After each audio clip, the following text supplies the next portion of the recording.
सुन रहे। करमाबाई बाहर आई नहीं, द्वार पर कितने लोग खड़े हैं, भीतर गए कितने लोग हैं अंदर।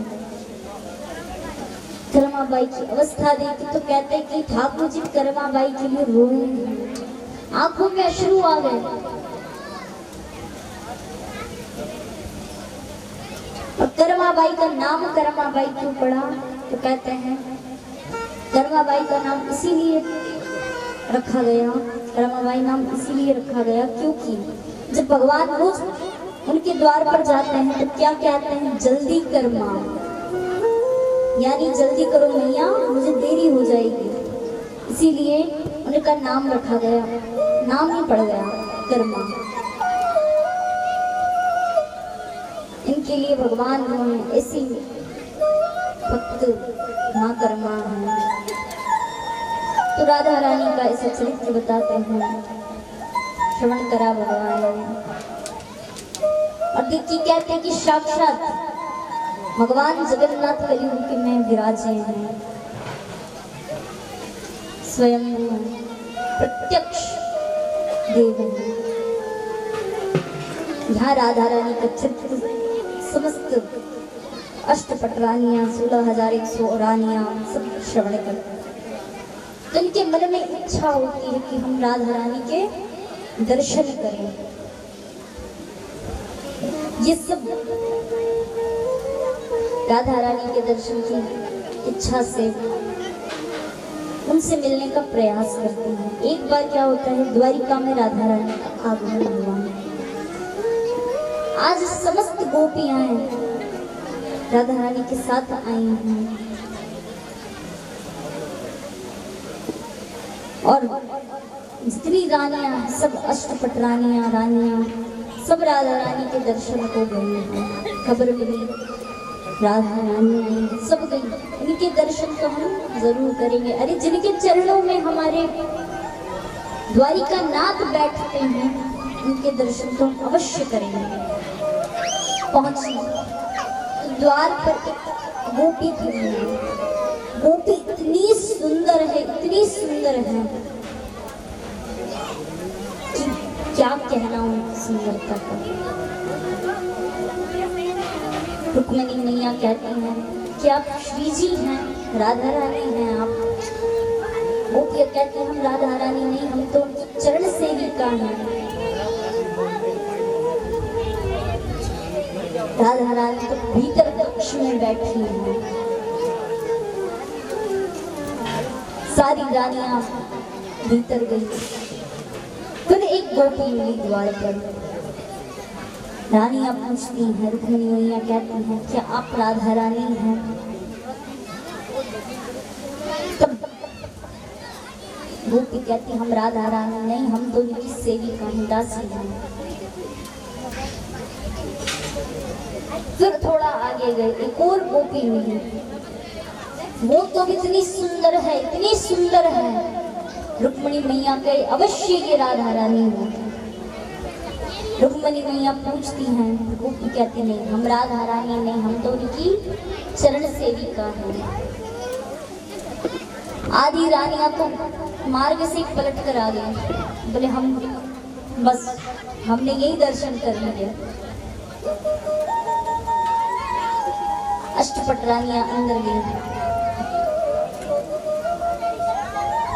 थोड़ा और भीतर गई, एक और गोपी मिली। अब कहे बोले अब तो ये अवश्य राधा रानी है। पूछा क्या आप श्री जी हैं?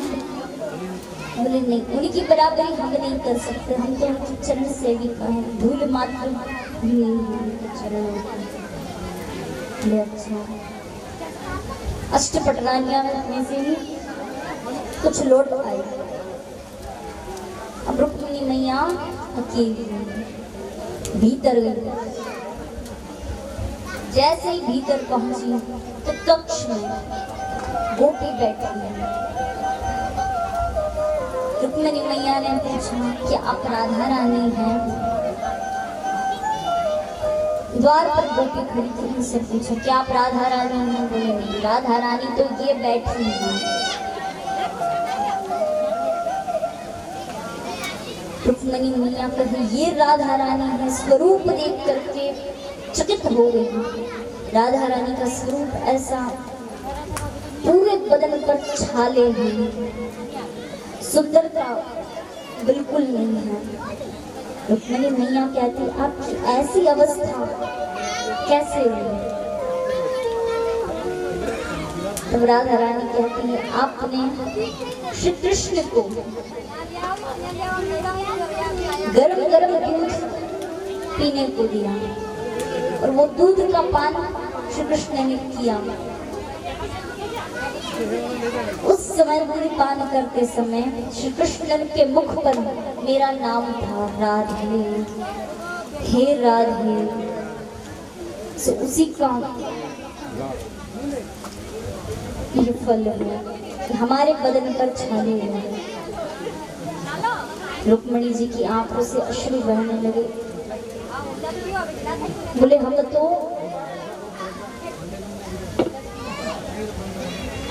श्री जी के चरणों के बराबर, धूल के कण के बराबर भी नहीं है। सर्वेश्वरी है राधा रानी, इनकी महिमा का तो क्या ही गुणगान करना। असंख्य महिमा है इनकी। इस प्रकार राधा रानी की महिमा पता चलती है। आगे यहाँ सुदामा चरित्र आता है। भगवान के परम मित्र है सुदामा। ये गुरु सांदीपनी आश्रम में इनकी भेंट हुई भगवान से।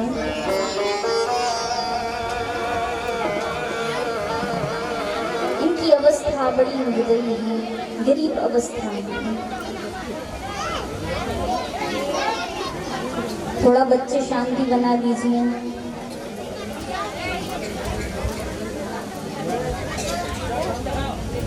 इनको शांत कीजिए बच्चों को।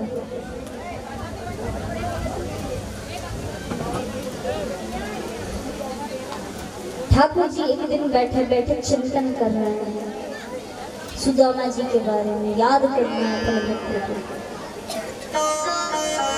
रुक्मिणी मैया बगल में बैठी हैं। रुक्मिणी मैया कहती प्रभु अब किसका चिंतन कर रहे हैं?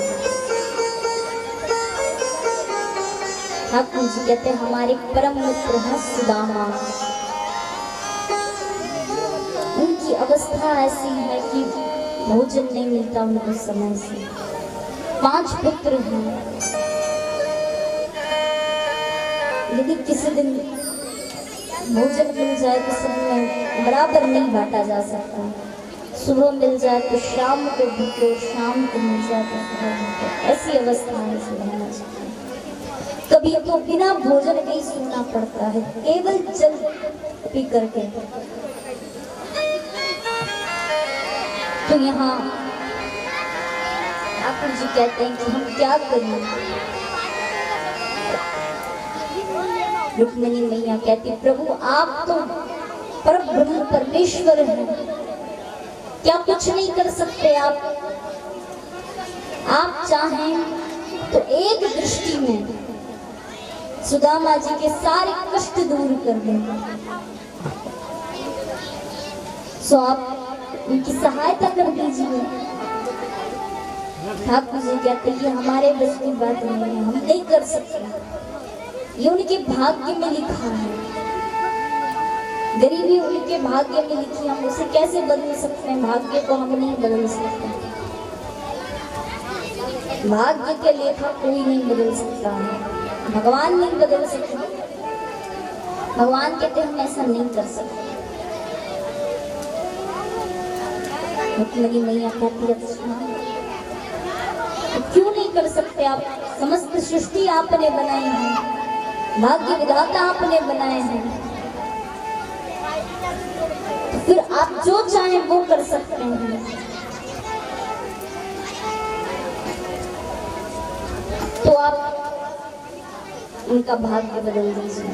ठाकुर जी कहते हैं हम नहीं कर सकते, परंतु यदि आप करना चाहें तो आप कर लीजिए।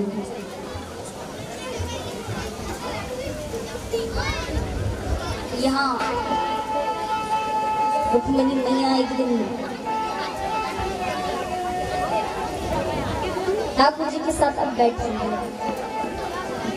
सुदामा जी की पत्नी है।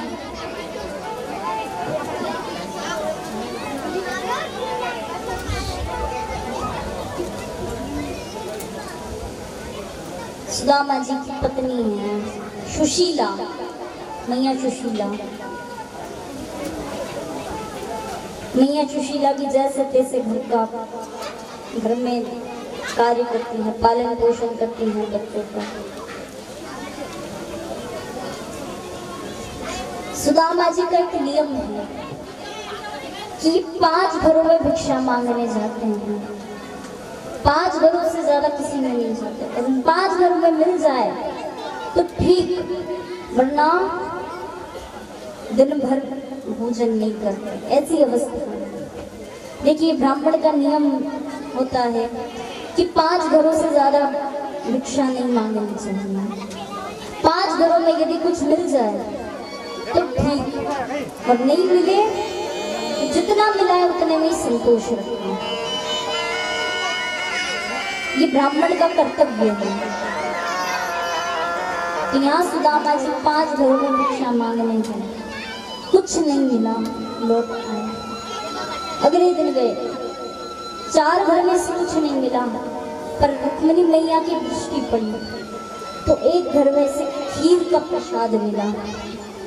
कहते हैं कि भाग्य में नहीं हो तो हाथ से आया वो भी निकल जाता है, हाथ में आया भी निकल जाता है। तो यहाँ सुदामा जी खीर का प्रसाद लेकर आ रहे हैं। तो रास्ते में कुत्ता सुदामा जी से टकराया, खीर का प्रसाद गिर गया, कुत्ते ने झूठा कर लिया। दिन भर भूखे। एक दिन सुशीला मैया को खबर मिली सुदामा जी के परम मित्र हैं द्वारिकाधीश श्री कृष्ण। द्वारिका के राजा हैं, सो कुछ सहायता कर दे। सुदामा जी से कहते हैं अब हमारी अवस्था जाकर के द्वारिकाधीश को क्यों नहीं बताते, उन्हें बताइए, वो हमारी सहायता करेंगे। तब सुदामा जी कहते हैं हम श्री कृष्ण को कैसे बताएं हमारी अवस्था, वो तो भगवान है, सब जानते हैं हमारे जीवन में क्या हो रहा है, क्या घटित हो रहा है, सब कुछ जानते हैं। यदि उन्हें देना ही होगा तो वो दे देंगे, हम मांगेंगे नहीं। माता सुशीला कहती है आप मांगने मत जाइए, परंतु आप मिलने चले जाइए, कई वर्ष हो गए। तब सुदामा जी जाने के लिए तैयार होते, बोले ठीक है हम श्री कृष्ण से मिलने जाएंगे, और खाली हाथ कैसे जाएं, कुछ ना कुछ तो चाहिए। वो राजा हैं, ऐसे खाली हाथ हम नहीं जा सकते उनके पास। तब माता सुशीला पड़ोस में से 3 मुट्ठी चावल लेकर आई, एक पोटली में बांधी। ये सुदामा की पोटली, पोटली में बांधे और सुदामा जी को दिए कि ये भेंट दी है, क्योंकि जितनी सामर्थ्यता है उतनी भेंट दी है। सुदामा जी द्वारिका के लिए निकले हैं। मार्ग में थोड़ा विश्राम करने के लिए ठहर गए, रात का अंधेरा है। अब यहाँ भगवान जानते हैं कि सुदामा पधार रहे हैं, तो भगवान इंतजार करने की हमारा मित्र सुदामा कब आए। अब तो सब्र भी नहीं होता, इतनी बेचैनी बढ़ गई भगवान की। तो भगवान स्वरूप बना कर गए, रूप बदल कर गए, सांवले सा रूप बना कर गए, मनमोहन का रूप बना कर गए हैं।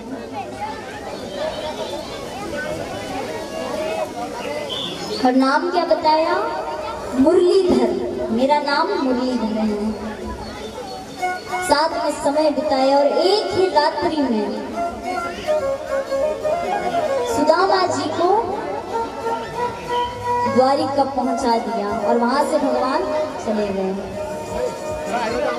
सुदामा कृपया सुदामा जी मंच पे पधारे हैं।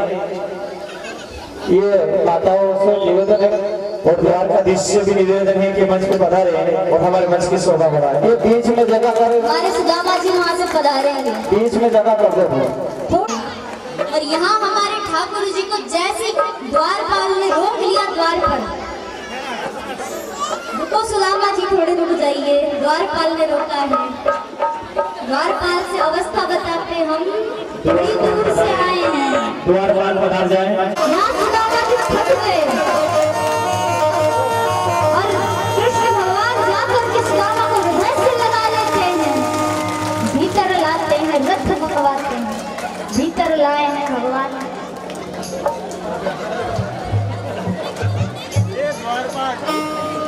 द्वारपाल सामने बैठो।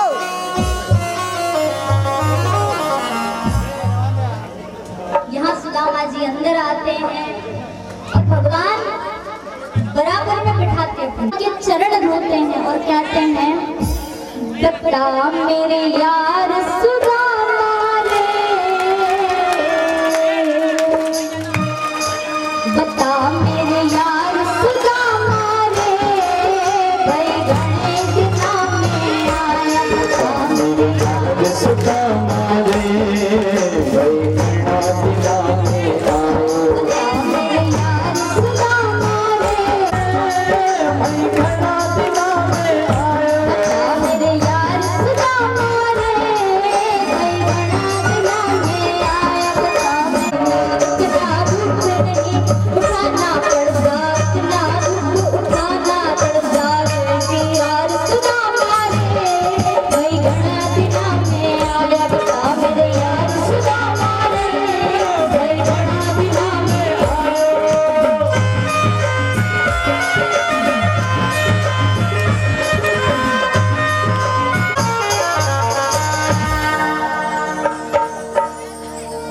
तो यहाँ सुदामा जी का आगमन हुआ। क्या था कि कुंती बुआ कृष्ण भगवान की कौन लगती हैं? कौन लगती हैं? बुआ, कुंती बुआ मिलने आए हैं ठाकुर जी। तो उस समय माँ कुंती और पांडवों को वनवास था, 14 वर्ष का वनवास और 1 वर्ष का अज्ञातवास। और अज्ञातवास ऐसा कि उसमें रूप बदल के रहना, कोई पहचान न सके उनको, और यदि पहचान लिया तो फिर 14 वर्ष का वनवास और 1 वर्ष का अज्ञातवास। ये कौरवों का षड्यंत्र था कि यदि 1 वर्ष के अज्ञातवास में हम पहचान लेंगे तो फिर 14 वर्ष का वनवास और 1 वर्ष का अज्ञातवास होगा, पूरा जीवन इनका जंगल में कट जाएगा, वन में। परंतु पांडवों का रूप ऐसा कोई पहचान नहीं पाया, रूप बदल कर रहे हैं। एक राजा के यहाँ द्रौपदी रानी की दासी बनी है, मैया द्रौपदी, और अर्जुन जी नृत्य की बने हैं, राजा की पुत्री है, उनको नृत्य सिखाते हैं।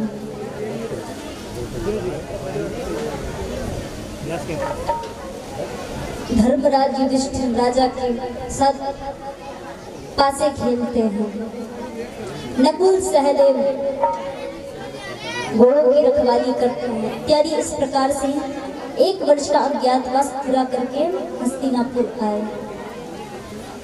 हस्तिनापुर में आए तो राजा से, धृतराष्ट्र से 5 गांव मांगे, तो धृतराष्ट्र ने क्या दिया? बंजर भूमि, जहाँ भगवान के द्वारा विश्वकर्मा, भगवान की आज्ञा से विश्वकर्मा द्वारा इंद्रप्रस्थ का निर्माण किया गया। सभी को बुलाया इंद्रप्रस्थ में गृह प्रवेश के लिए। माँ ठाकुर जी को भी बुलाया, शिशुपाल इत्यादि सबको बुलाया, रुक्मी, शिशुपाल, धृतराष्ट्र, ठाकुर जी, बलराम जी, सबको बुलाया।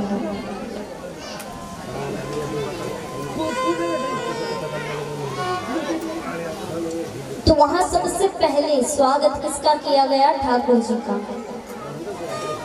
तो रुक्मी कहता है इस ग्वाले का क्या स्वागत करना, ये तो बालपन से ही ग्वाला है, इसका क्यों स्वागत करना? स्वागत करना ही है तो इतने श्रेष्ठ महान महान राजा बैठे, उनका करो।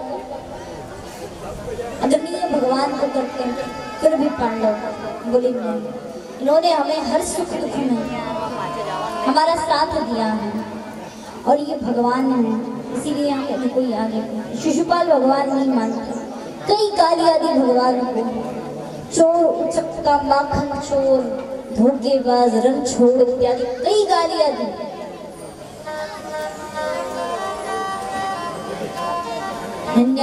50 गालियां हो गई। भगवान कहते शिशुपाल 100 गालियों से यदि एक गाली ज्यादा हुई तो मैं तुम्हें मार दूंगा। शिशुपाल रुका नहीं, 99 गालियां दी। भगवान कहते शिशुपाल अब रुक जाओ, यदि एक और गाली दी तो फिर बस मैं तुम्हें मार दूंगा। शिशुपाल नहीं रुका, कई गालियां दी फिर भगवान को। अंत में भगवान ने अपना सुदर्शन चक्र प्रकट किया और शिशुपाल का वध किया।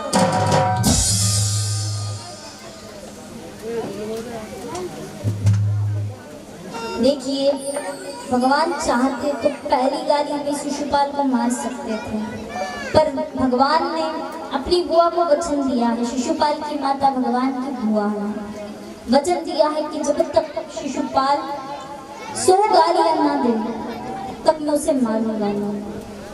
जिस दिन उसने 100 गालियों से ज्यादा गाली दी उस दिन फिर उसके सामने यमराज खड़ा होगा। तो आज भगवान ने शिशुपाल को मारा। अब यहाँ यज्ञ पूर्ण हुआ, सभी को भोजन करवाया गया। तो भगवान ने सबने अलग अलग कार्य लिए हैं, किसी ने मेहमान अतिथियों का स्वागत का कार्य लिया है, किसी ने क्या लिया, किसी ने क्या लिया, परंतु भगवान ने क्या कार्य लिया? जो भी भोजन करने आए उन सब की झूठी पत्तल उठाना, ये सेवा भगवान ने दी। मानो भगवान यही समझाना चाहते हैं कि भले व्यक्ति दुनिया के सामने कितना भी बड़ा क्यों ना हो, राजा ही क्यों ना हो, अरे महाराजा ही क्यों ना हो, परंतु जहां सेवा मिले वहां अकड़ नहीं दिखानी चाहिए। हम तो राजा हैं, हम क्यों करें ये कार्य? हम तो इतने बड़े व्यक्ति हैं, मंत्री हैं, क्यों करें हम ये? सेवा कोई भी कर सकता है।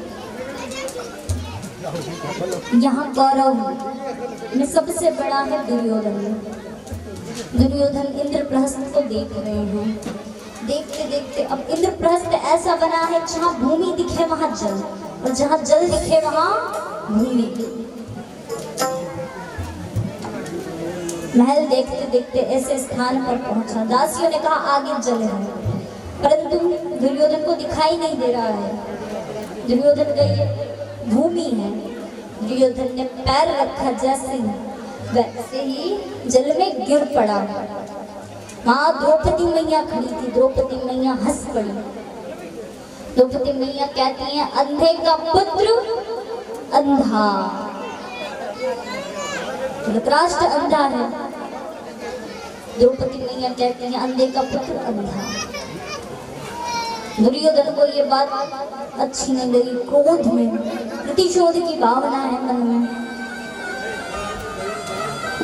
तो दुर्योधन प्रतिशोध की भावना में पांडवों को एक दिन बुलाता है जुआ खेलने, साथ में ठाकुर जी भी हैं। पांडव ठाकुर जी को बाहर ही खड़ा कर देते, आप नहीं रहिए भगवान, हम जाते हैं अंदर। अंदर गए, जुआ खेला, शतरंज खेला, सब कुछ हार गए, महल हार गए, घोड़ा, सेना, प्रजा, सब कुछ दुर्योधन को दे दिया। अंत में देने के लिए कुछ नहीं बचा। धर्मराज युधिष्ठिर ने सब एक एक करके सब भाइयों को सौंप दिया, स्वयं को सौंप दिया, अब कुछ नहीं बचा। धर्मराज कहते अब हमारे पास कुछ नहीं है। धृतराष्ट्र कहते अभी भी एक है। कौन? माता द्रौपदी। द्रौपदी है वो, मृग नहीं है। उसे बुला कर लेकर आए। तब एक सैनिक के द्वारा द्रौपदी को बुलाया गया और कहते उस समय माता द्रौपदी की अवस्था कैसी थी? रजस्वला अवस्था। तो माता द्रौपदी कक्ष में बैठी है, राजसी वस्त्र धारण नहीं किए हैं। तब सैनिक गए, माता द्रौपदी ने आने से इनकार कर दिया। तब दुर्योधन ने किसे भेजा? किसे भेजा? दुशासन। और दुशासन आया, केश पकड़े, खींच कर भरी सभा में ले गया। जैसी अवस्था में थे उसी अवस्था में, रजस्वला अवस्था में थे। द्रौपदी ने बहुत आनाकानी करी कि अभी हमारी अवस्था ठीक नहीं है, हम नहीं आ सकते, परंतु नहीं माना। दुशासन ले गया, भरी सभा में ले जाकर खड़ा कर दिया।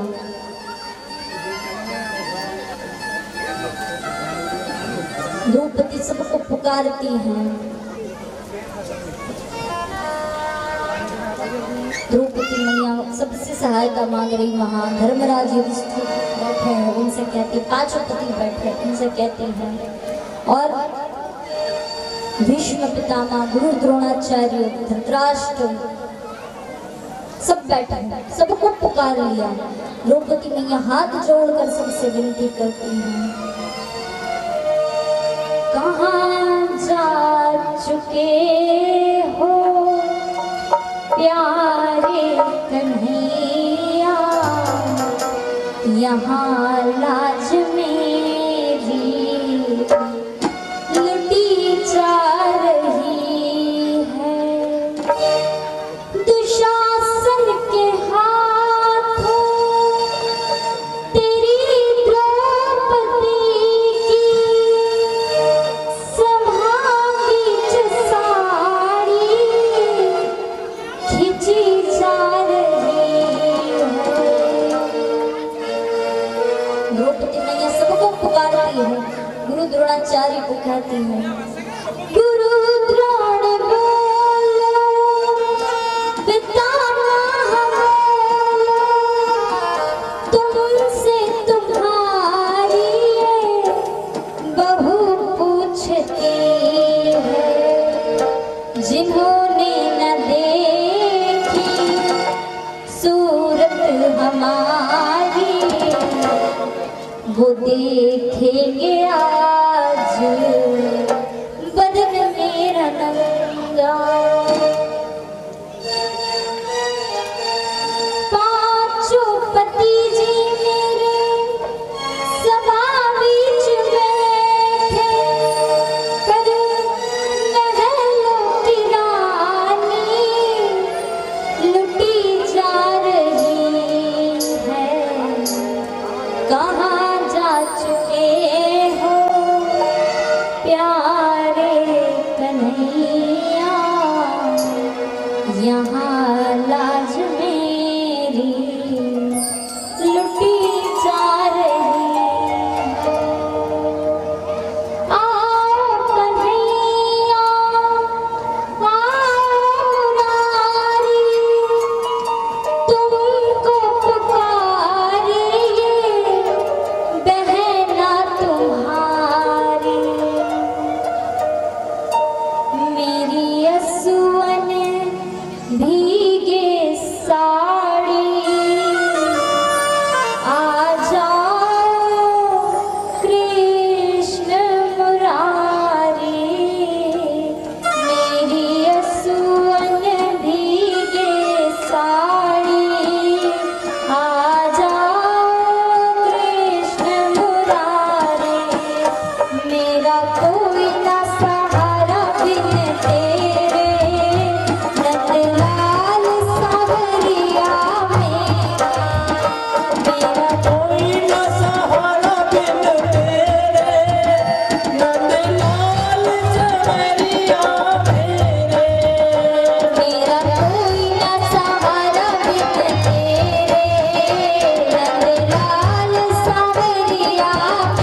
द्रौपदी मैया कहती है तेरे बिना मेरा है कौन यहाँ, तेरे बिना मेरा यहाँ कोई नहीं, तेरे बिना मेरा है कौन यहाँ, तेरे बिना मेरा है कौन यहाँ।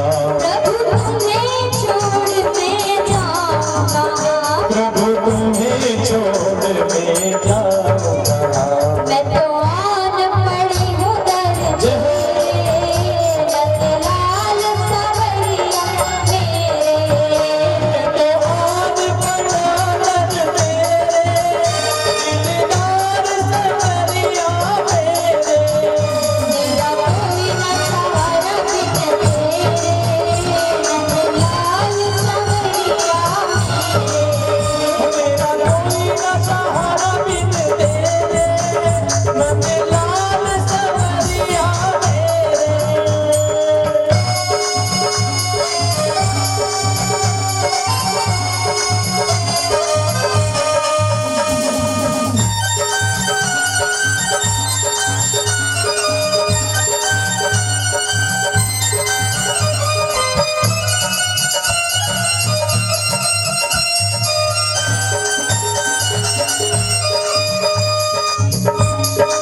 और द्रौपदी मैया पे क्या कहती है, मैंने जन्म लिया जग में आया, मैंने जन्म लिया जग में आया, तेरी कृपा से ये नर तन पाया, तेरी कृपा से नर्तन पाया। मैंने किए उपकार तूने किए उपकार घनेरे नंदलाल सवरिया मेरे, तेरा ये उपकार घनेरे, नंदलाल सवरिया मेरे।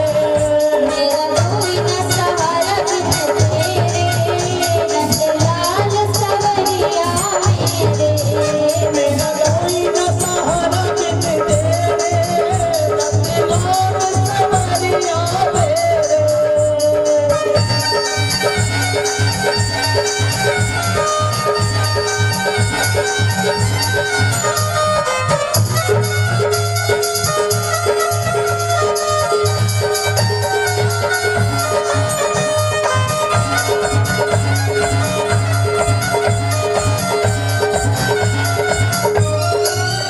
हरि आजा प्रभु आजा, हरि आ जाओ प्रभु आ जाओ, हरि आजा प्रभु आजा, हरि आ जाओ प्रभु आ जाओ। मेरी नैया लगा दो पार, हरि आजा एक बार।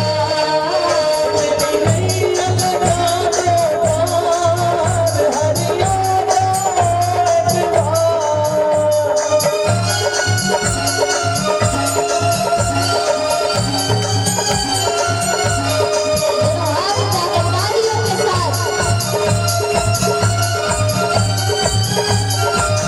मेरा कोई न सहारा बिन तेरे नंदलाल सवरिया मेरे, मेरा कोई न सहारा बिन तेरे, नंदलाल सवरिया मेरे।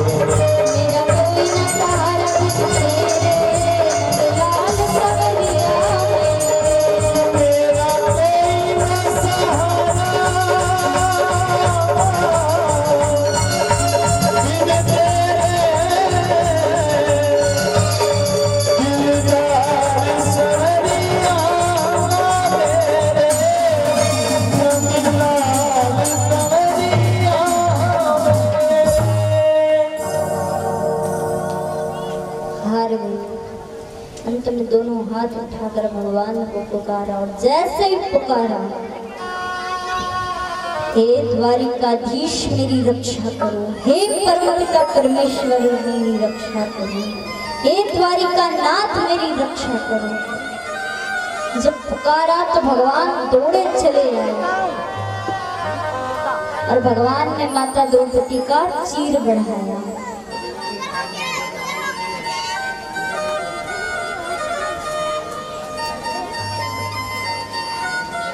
चीर बढ़ाया रक्षा करी। यहाँ दुशासन थक गया खींचते खींचते। चीर खत्म ना हो, साड़ी खत्म ना हो। दुशासन कहे नारी बिच साड़ी है कि साड़ी बिच नारी है कि नारी है कि साड़ी है कि साड़ी है कि नारी है। तब माता द्रौपदी कहती है न साड़ी है न नारी है, न नारी है न साड़ी है, ये तो स्वयं परम पिता परमेश्वर आयो गिरधारी है। जय हो।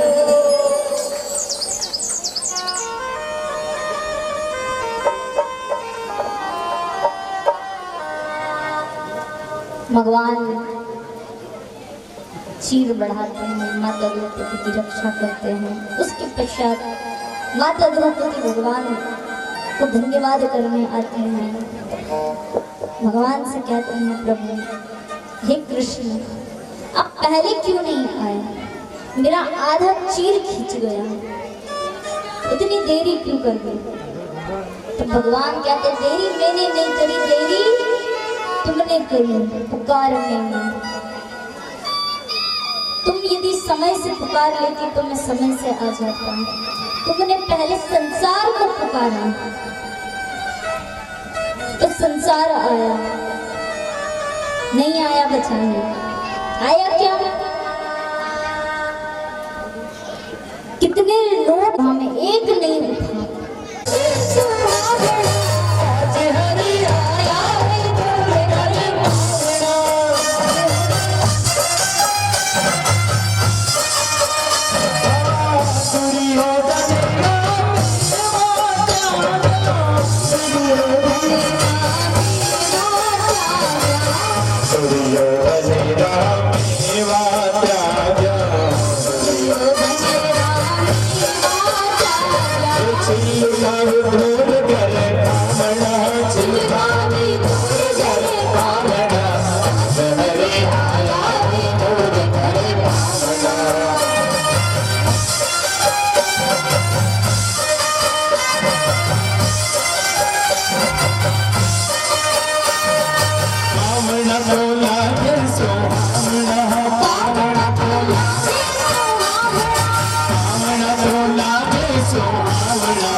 महाभारत का प्रसंग सुना, राजा परीक्षित के जन्म की कथा सुनी। तीसरे दिन की कथा में क्या सुना हमने? तीसरे दिन की कथा में प्रहलाद चरित्र, ध्रुव चरित्र, हाँ ध्रुव चरित्र, भरत जी महाराज की कथा सुनी। अजामिल की कथा तो हमने चौथे दिन में सुनी है, बस हमने छोड़ दी थी उस दिन क्योंकि समय बहुत ज्यादा हो रहा था। और क्या कथा सुनी बताओ? भूल गए? हाँ नानी बाई का मायरा। चौथे दिन के दिन में अच्छा क्या कथा सुनी बताओ? सबको याद है? शर्माओ मत, श्रवण करो।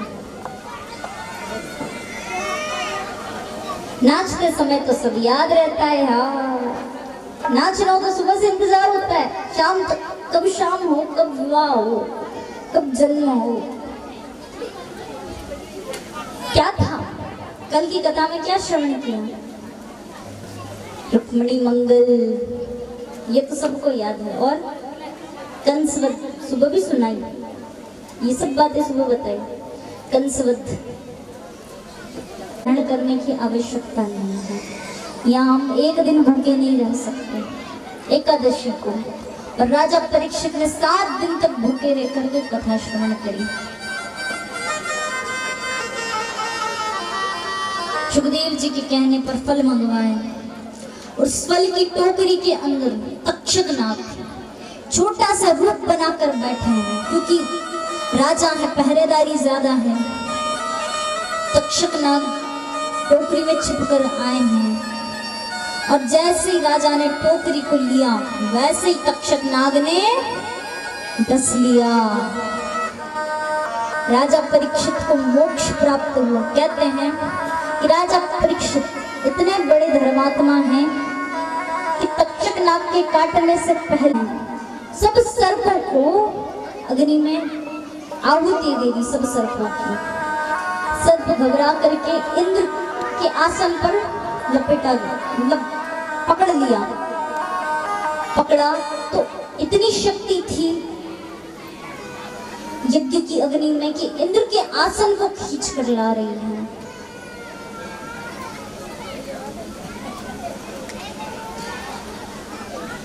तब सब नाग मिलकर के कहाँ पहुंचे? आस्तिक मुनि के पास। आस्तिक मुनि के पास गए, उनसे विनती करी कि हमारी रक्षा कीजिए।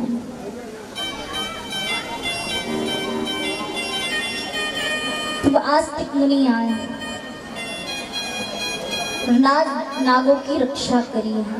और कहते हैं कि जहां नागों का दहन हुआ, मतलब सारे नागों को आहुति दी गई, सब नाग की, तो उस दिन से शहर का नाम पड़ा नागदा, माने नागों का दाह। नागदा ये हमारे पास में ही है। यहाँ जन्मेजय ने नागों की आहुति दी है। अब यहाँ आस्तिक मुनि आए। आस्तिक मुनि ने कहा, अब सभी नागों को मार देंगे तो पृथ्वी पर एक भी नाग नहीं बचेंगे। और ये तो भगवान ने इनको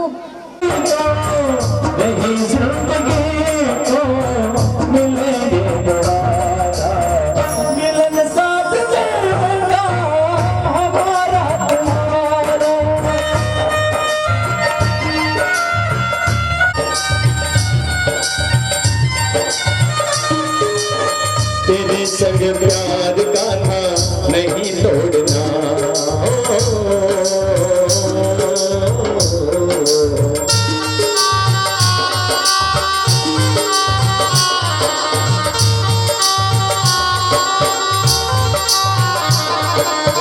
तेरे संग प्यार कान्हा नहीं तोड़ना, चाहे तेरे पीछे जग पड़े छोड़ना।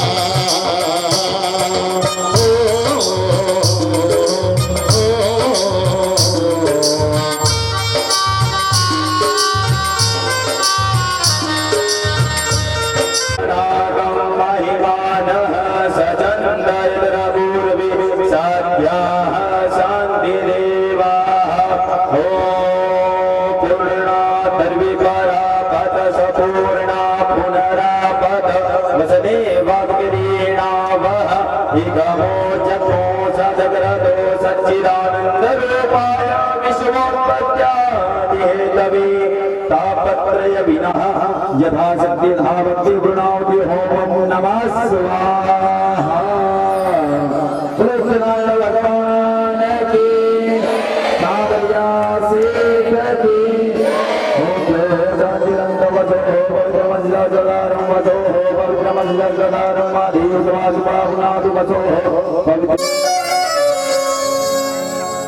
जितनी लोई राधा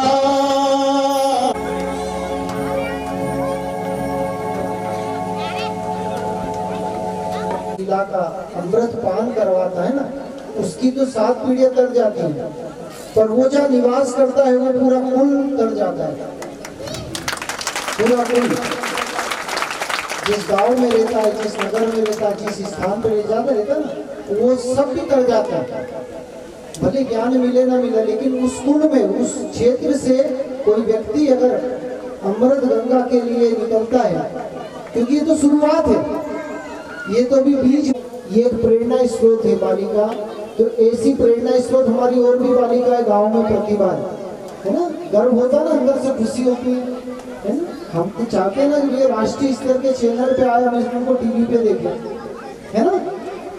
राष्ट्र अभी कुछ कथाकार ऐसे भी आ रहे हैं, बोलना नहीं चाहिए, वो पूजा से तो जोड़ रहे हैं पर स्वाध्याय से नहीं जोड़ रहे। पूजा से तो जोड़ रहे, अच्छी बात है, भगवान का पूजन करना चाहिए। अगर हम हमारे बच्चों को बोले कि विद्यालय जाके खाली जल चढ़ा के आ जाओ, तो क्या बच्चा पास हो जाएगा? क्या पढ़ना पड़ेगा ना, तो हम लोगों को भी पढ़ना पड़ेगा, अध्ययन करने के। अच्छा, अगली बार ये कथा करने आए, कौन कौन चाहता है? हाथ खड़े करो।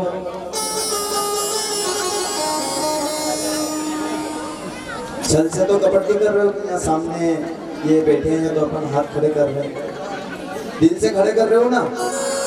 ये अगली बार आए, देखना, वापस आके देखूंगा मैं कि कौन कौन ने हाथ खड़े हैं। चलिए बोलो सावरिया सेठ की। बड़ी भाग्य की बात है कि आप पूरे मतलब कि गांव को छोड़ करके यहाँ पर आए, बहुत बड़ी बात। अपने गांव में कथा चलती है तो व्यक्ति घर में बैठ करके सुन लेता है, परंतु पंडाल में नहीं जाता है। परंतु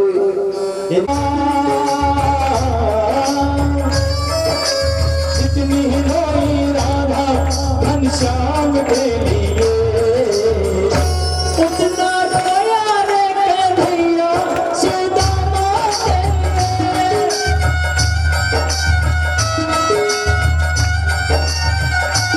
उतना रोया रे कन्हैया सुदामा के लिए।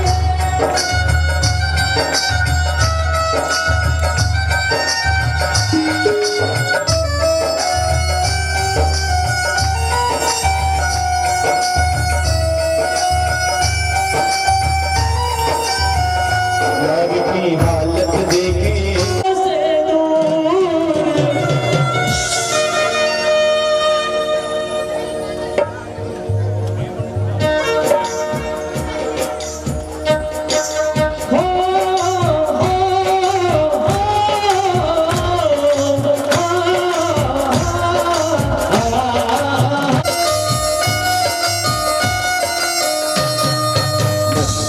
बसा कर तेरी मूर्ति उतारूं गिरधर तेरी आरती।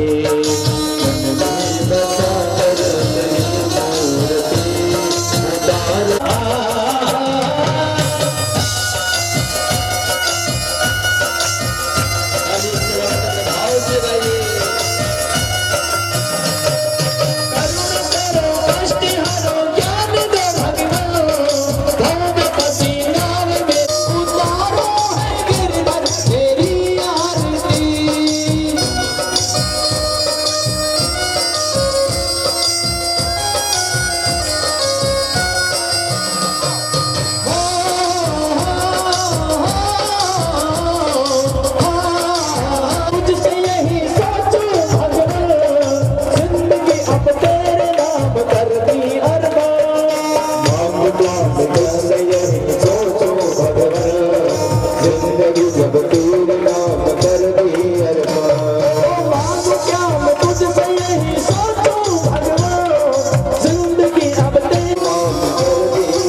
कुछ तेरा कुछ नहीं मेरा, सब कुछ तेरा कुछ नहीं मेरा। चिंता है तुम्हें प्रभु संसार की,